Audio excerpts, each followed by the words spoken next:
Sign it now, Olivia. Your sister needs this more than you." My father's voice was cold as he slid the transfer papers across the table, completely ignoring the graduation celebration happening around us. My mother stood beside him, her hand resting on my sister Kate's shoulder, both of them staring at me with expectation in their eyes.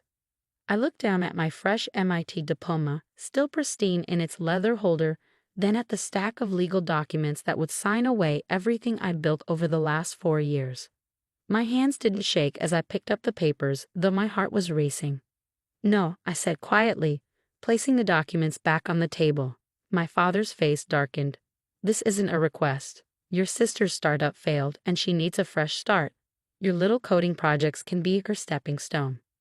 Little coding projects. That's what they'd always called my work, even after I'd won the university's Innovation Award, even after my AI security system had caught the attention of major tech companies.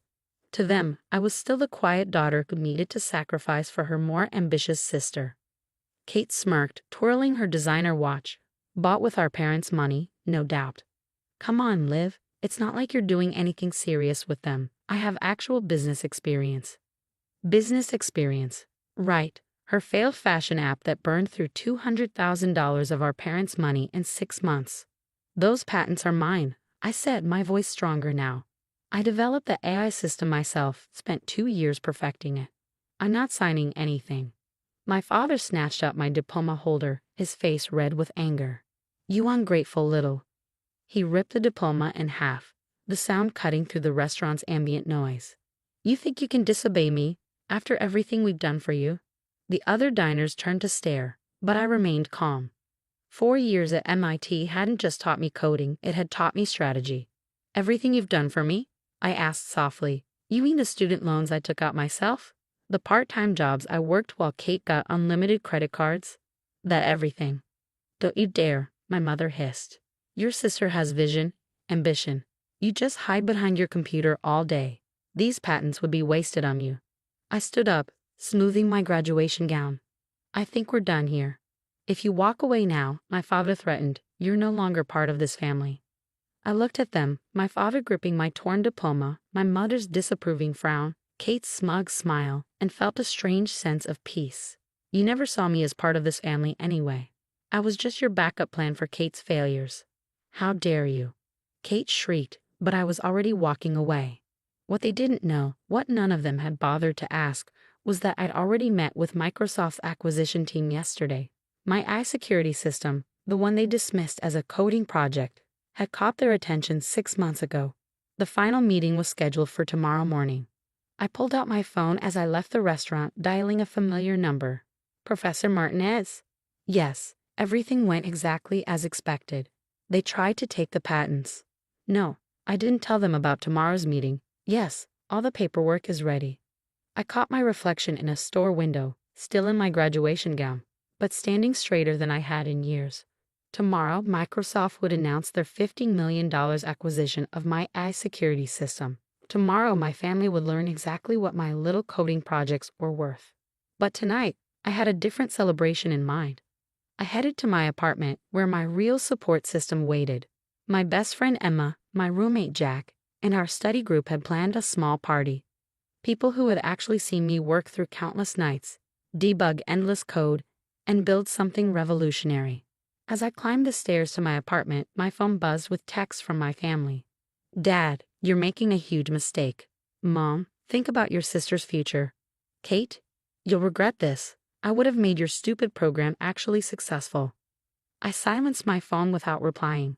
They'd find out soon enough exactly how successful my program already was.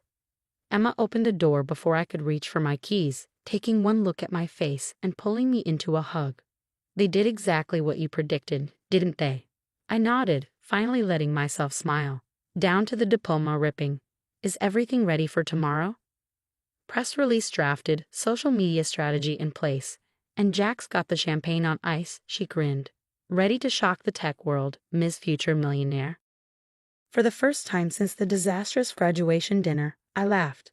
Tomorrow would change everything, but tonight I was exactly where I belonged, surrounded by people who saw my worth long before any price tag was attached to it.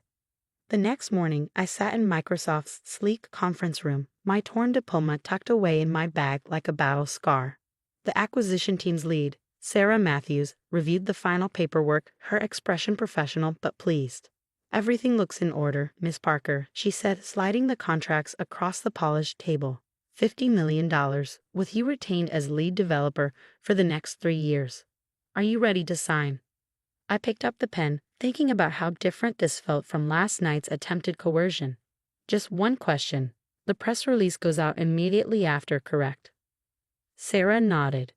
We've coordinated with major tech publications. Your security system is exactly what the market needs right now. This will be breaking news within the hour. I signed my name with steady hands, each stroke a declaration of independence from my family's expectations. As Sarah gathered the paperwork, my phone started buzzing. News traveled fast in the tech world, and someone had already leaked the acquisition. The first call was from Kate. I declined it, watching as text messages flooded in. Kate. What the hell? $50 million? Kate. You have to share this with a family. Kate, tell me now. My mother's messages came next. Mom, we need to talk about this as a family. Mom, your father is very upset.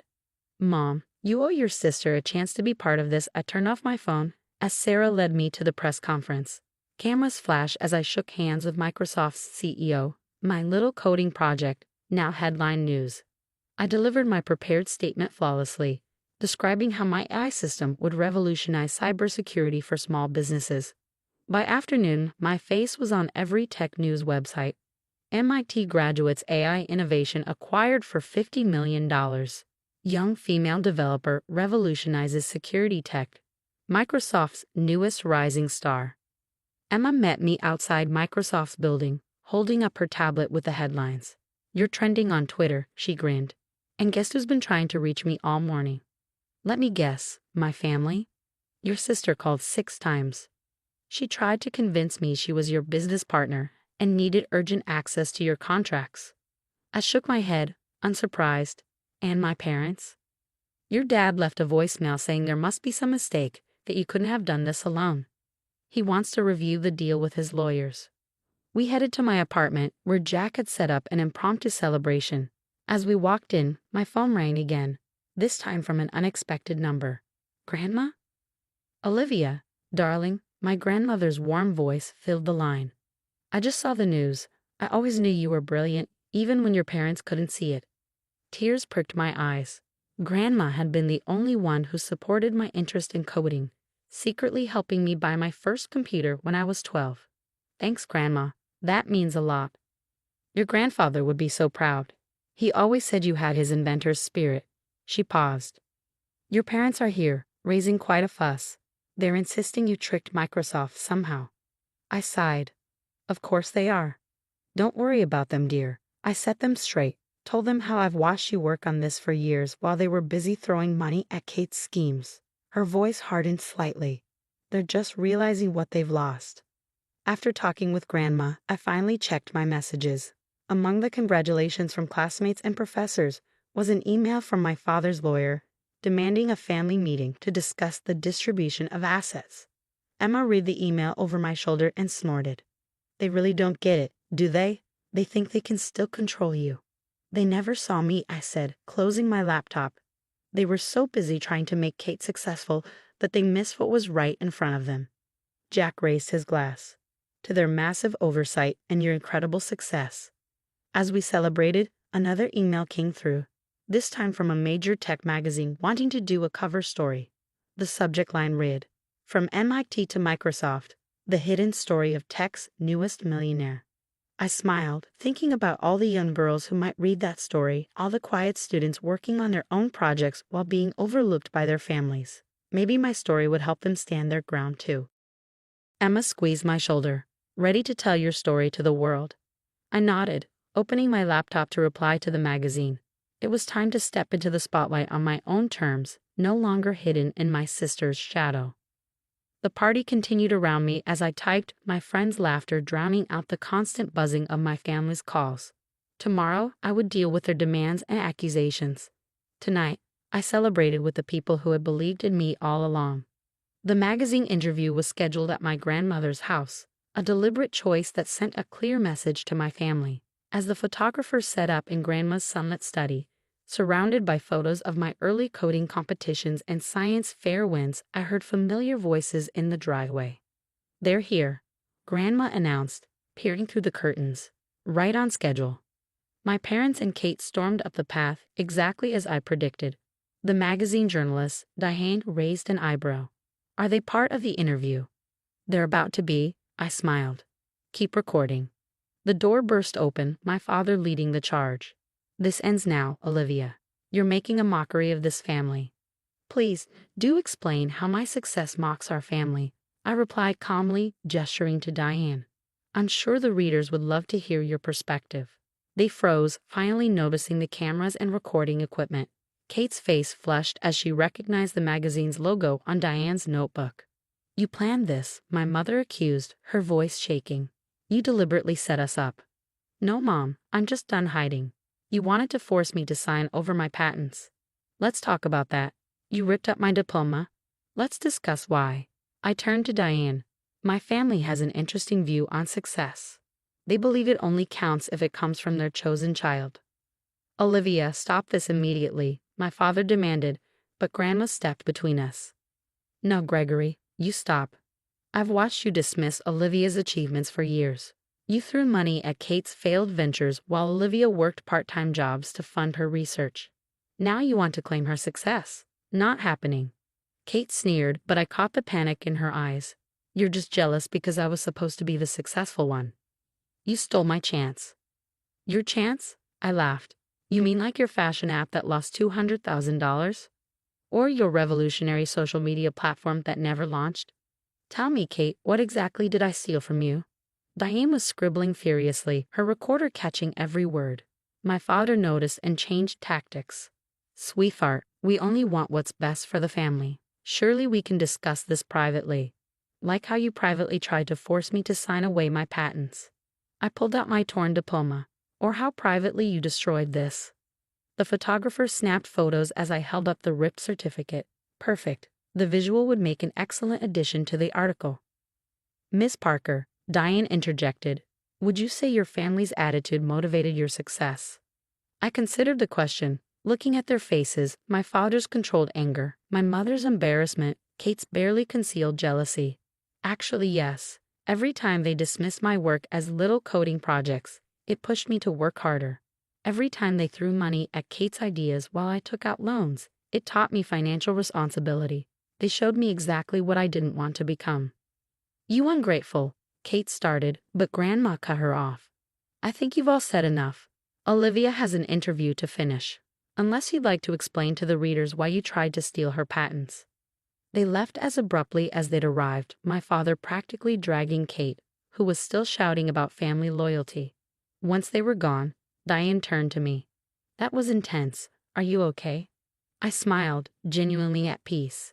Better than okay. That was the last tie I needed to cut. The article came out a month later. Tech's rising star. The truth behind the success became the magazine's most shared story. My torn diploma, carefully pieced together and framed alongside my Microsoft contract, made a powerful image. The responses flooded in. Emails from young developers sharing similar stories, messages from parents acknowledging their own biases, invitations to speak at tech conferences about overcoming family expectations. Kate tried to launch a rival tech company, but without my parents' funding. They'd finally learned their lesson about throwing good money after bad. It fizzled within weeks. My parents made several attempts at reconciliation, all centered around family unity and sharing success. I declined each one. Instead, I focused on building something meaningful. I started a scholarship fund for overlooked tech students named after my grandmother. Microsoft's faith in my AI system proved well-founded. Within 6 months, it was protecting thousands of small businesses from cyber attacks. 1 year after the acquisition, I sat in my new office, looking at the framed magazine cover on my wall. My phone buzzed with a text from Emma. "Your sister's giving interviews about being your inspiration. Want me to send the receipts?" I laughed, typing back, "Let her talk. Success speaks for itself." My grandmother's words from the magazine article had become my mantra. Success isn't about proving others wrong. It's about proving yourself right. Looking out my office window at the Seattle skyline, I felt nothing but gratitude for every dismissive comment, every undermining action, every attempt to hold me back. They had all become steps on my ladder to success. My little coding project was now an industry standard. My name was respected in tech circles, and my story was inspiring others to stand their ground. Sometimes the best revenge isn't confrontation. It's simply succeeding beyond anyone's expectations, especially your own.